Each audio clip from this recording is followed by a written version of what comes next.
one straight line for your own skills usage, it's not gonna be giving any support or even damage dealt for the Sir, team itself. So what's your command? YID, hopefully that is not gonna be the case here for round number two. But question on the Among the side of Lazy planes Esport, there exists was a the lot of the equilibrium, mistakes coming in which from their I was disciplines that made they for. didn't actually go in forth for the potential to shut down YED. Hopefully that will not be the case as well. Now with the banning side, we see the typical ban out coming in. We got Hilda, Fanny, as well as Chip. Matilda been banned out, as well as Eve.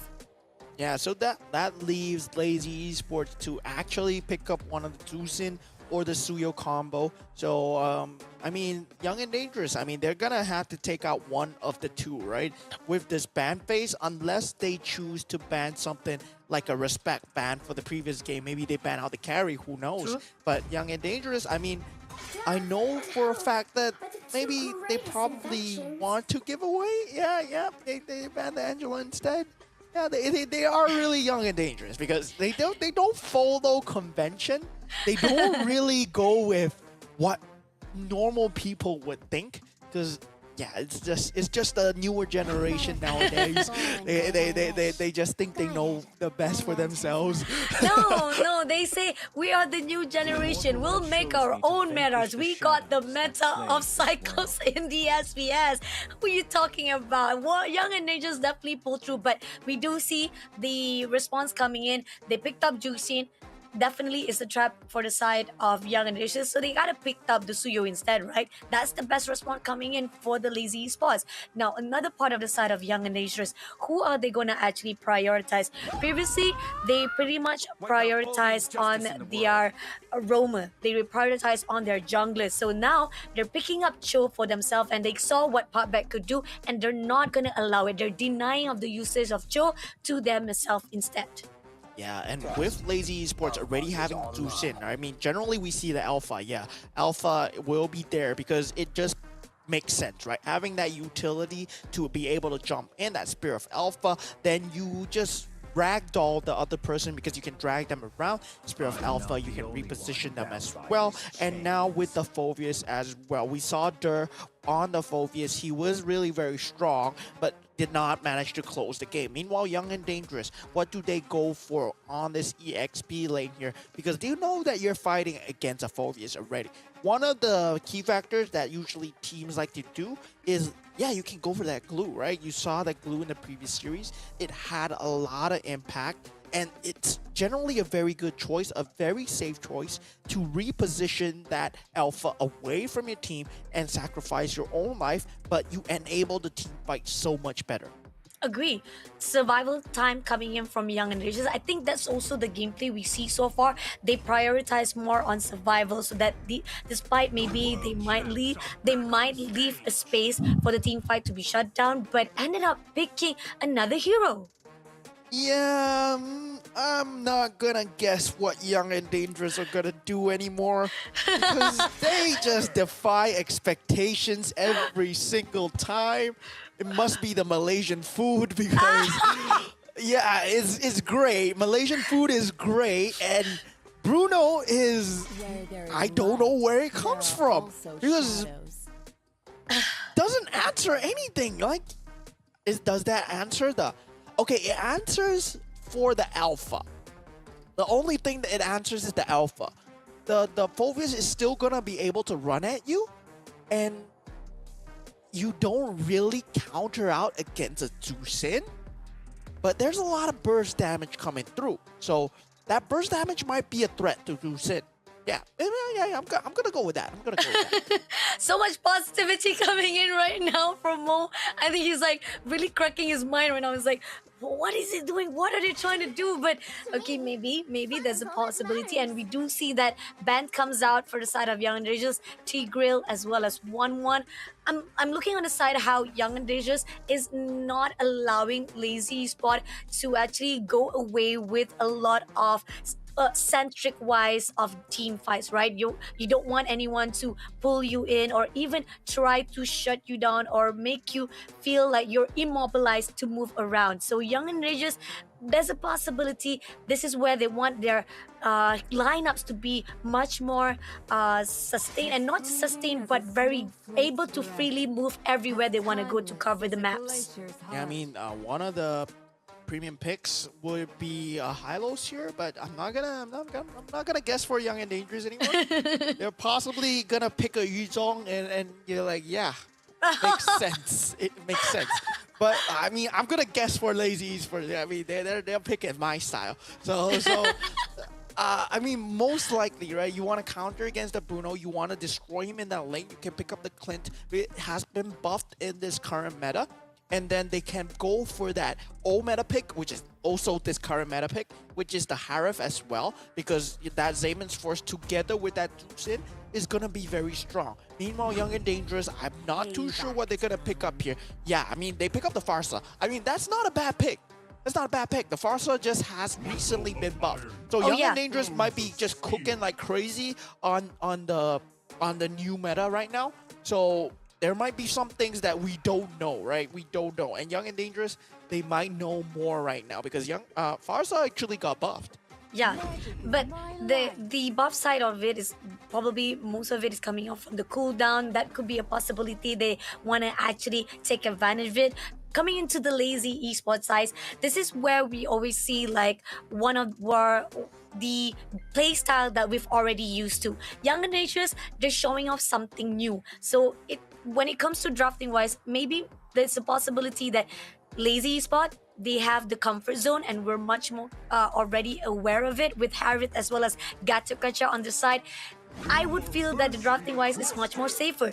Young and Dangerous on the other note, picking up the glue is good response coming in. This is what we need. At least one insurance has been put out for Young and Dangerous despite the two unorthodox pick for their heroes.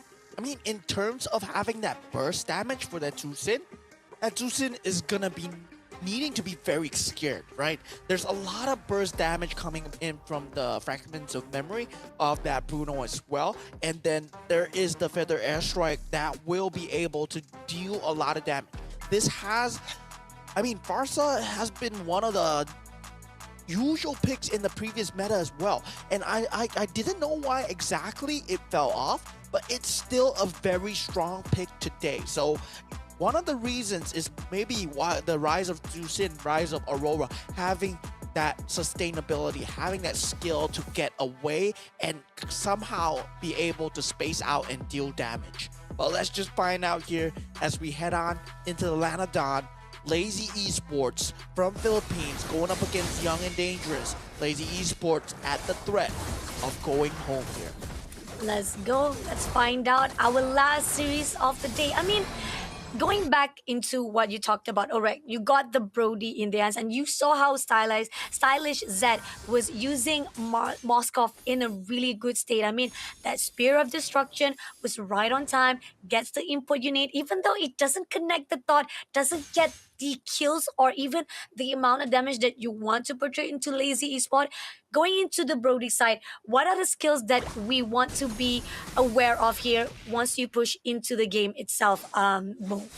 Yeah, I mean, in that level 4, right? That's the power spike for Brody, where he is going to be dealing a lot of damage. You have to worry about the burst damage coming in. But itemization-wise as well, that Blade of Heptasis is going to be very important to have that physical pierce damage through. So, I mean, in terms of laning though, this is where the Harif shines, right? You're gonna be able to bully this Brody away. So Stylish Zed is not gonna be looking too good on the lanes here. This early skirmish not gonna amount to much, but the Spear of Alpha coming through, that's gonna be huge because that combo is something that you need to be worried about. Even if you're a Suyo, right? Generally, you pick that Tucson to counter out the Suyo, and that Lantern is gonna be on you for so long. So you only have one jump.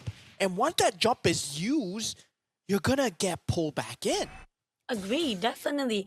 Quite a mistake coming in from the side of YAD. And looking on their battle spell, right, we're seeing that pretty much the prioritization of Young and Dangerous right now is them trying to be very mobility. They're trying to make sure that if whatever it takes, if there's going to be a risk on their side, they will try to run away. And this is where, is it going to be in their favor or will it be a danger zone here for the YAD? Yeah, this is something that I haven't seen too often. The glue versus the Dusin, how that mechanic will go. And it seems like Dusin is playing this glue like a fiddle. Stick eventually being used, but taking so much damage right now. Feather Ash Strike not really able to find its mark, but then Pak Ben, he does go in. And this is KK Dot, by the way. This is not Pak Ben. And he gets eventually taken out. I mean, that Avatar the Guardian, very good to buy that space. Lazy Esports just need to buy that space for that mid-game power spike, right? Their kills is all on this alpha alone, and it's very telegraphed for Young and Dangerous just to avoid this alpha.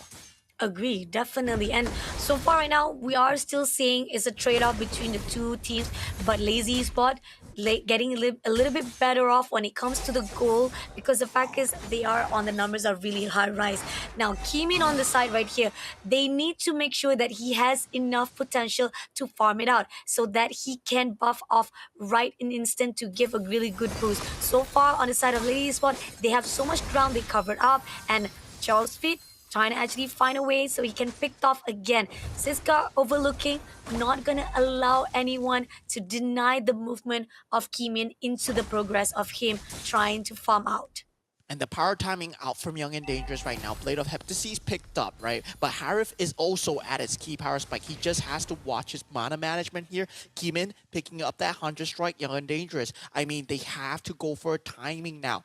And this is where Lazy Esports might want to group up as 5 if they can find this potential gank timing from Young and Dangerous. When they have that Zamon's Force up, they can potentially stop Young and Dangerous's momentum going through for this mid game. Especially once Brody gets shut down in his mid game, it's very hard for him to re-enter back into the game because he does not have that flash farming mechanic. He's not as mobile because he actually needs a target for him to use his mobility skill. So he cannot use that freely, and that's where Lazy Esports, they're gonna shine right now. Definitely agree. Now, the second total trying to actually go in for this Choke Skirt will be able to pick off and giving the leeway opportunity for James Bond to get the turtle. But at the same time right now, Krim's coming in with Danzo will be taken out by Dur immediately, but leaving off so much way. KJ will be the next victim to Dur's side, but they're gonna go away, moving away from the fight itself, getting the trades only for one side. Yeah, Flicker being used by Siskar here, but he will eventually get chased down because the Harif is here with the Zamon's Force just to slow him down. And this is great time for Stylish Zed to just get the farm up. I mean, he's not going to be able to farm later, so he has to farm now. But it's at the cost of this, possibly this mid lane turret. And the thing is, the Dusin, she picked up a Sky Piercer. So it's gonna be very scary for Young and Dangerous, especially Lazy Esports. They want to just keep shoving themselves with this Spear of Alpha. And once that Spear of Alpha keeps going in and in, that Tuzin is gonna have a lot of damage in that backline now. Oh, this is tough. Definitely tough coming in from the side. But Kimin will try to go in for the tease. Airborne will be picking up straight away on the side, making a good shot coming into the side of Dur. I mean, it is a good win coming in. But now Avatar of Guardian comes through. Are they going to actually push it straight to YID? Looking for a way. Gaff's card trying to actually pick up Kage, but at the same time, James Pang shuts down immediately Danzo at the process. But here at the top lane, they're looking for another death on the side. James Pang overlooking on Kage, but doesn't actually go in for a fight. Stylized Zed really in the midst of very danger, but they still manage to scare away without any casualty. Yeah, Stylish Zed, he was so close to dying there. Luckily, he's a Brody, so maybe it's going his way, right? But this is where, I mean, James Pong, he really shines right now because he can walk around this entire map and nobody's going to be able to do anything towards him. So as long as he just holds that Spear of Alpha to escape or to commit even harder, he is guaranteed at least a kill or an escape right now. So he can buy so much space, and now Dur, he can force the fights as much as he wants because he knows his team is there. And he will go for this Infernal Pursuit, go again, and Spirit of Alpha clears out Danzo out of position. And now the entire team just clomping on to Young and Dangerous. The rest of the team will not be able to withstand the damage that's coming out from the Synchro Fissures from Shizo. Oh, it's tough coming in from Young and Dangerous right now, as Lazy Spot already found the key of opportunity to just gang up against them. And this is where the fine line, they will be able to teen out even more further the turrets in their hands. Cover of the maps already been controlled by Lazy Esport even more further, and Team YAD still haven't found the answer they need. Yeah, I mean, in terms of what YAD want to do, I understand, right? With that Brody pick, it's a lot of AoE damage, right? It's a lot of AoE damage. It's a lot of AoE targeted damage for that Sin, for that Alpha. But a much better pick would have been the Beatrix, because you can choose where to shoot that AoE, and then you have 2 of that AoE as well when you change your weapons. So, I mean, I don't really understand this Brody pick, but I hope they know what they're doing here. I hope they prove us wrong, because again, all the micro decision making that we try to analyze YAD is still not showing off. It doesn't give any visualization, but they did manage to pick up KJ, and in this process right now, this is the opening they need. They're going to clear out the second last turret on the second layer, and this is where the fine line, they're going to teen off even more further. This is where the team of YAD been pushed out straight into their baseline. They're allowing Kimin to have the farm they need, but then again, the amount of time that's been put out to the side of Kimin is still not on the same level that is required to fight off with James Bond. And Shizo he's not gonna be locked down, because the only thing that he's scared of is that Way of the Dragon, right? And for the Way of the Dragon, he has the perfect answer. He has the Purify available, so that knockup is not going to catch him. It's going to catch him at the wrong direction. He has that single jump, and he can just get out of harm's way. And now the torn apart memory coming out from Brody, it has not found any value so far, and is not going to find any value in that later stage of the game. The more important utility will be that Feather Airstrike, and Danzo has to keep it like a valued treasure, because that Feather Airstrike timing is where Lazy Esports will strike. If he doesn't have that Feather Airstrike, Lazy Esports, they can go for any fight that they wish to do so.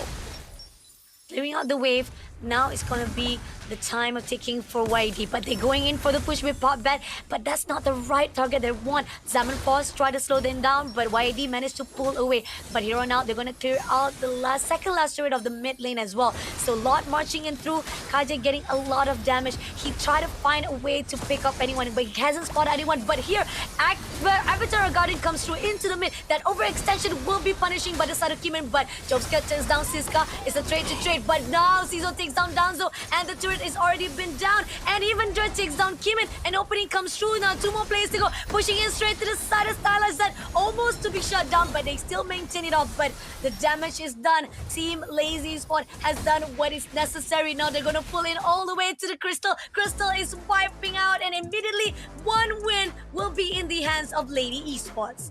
Yeah, Lazy Esports, I mean, tie things up 1-1 right now. So we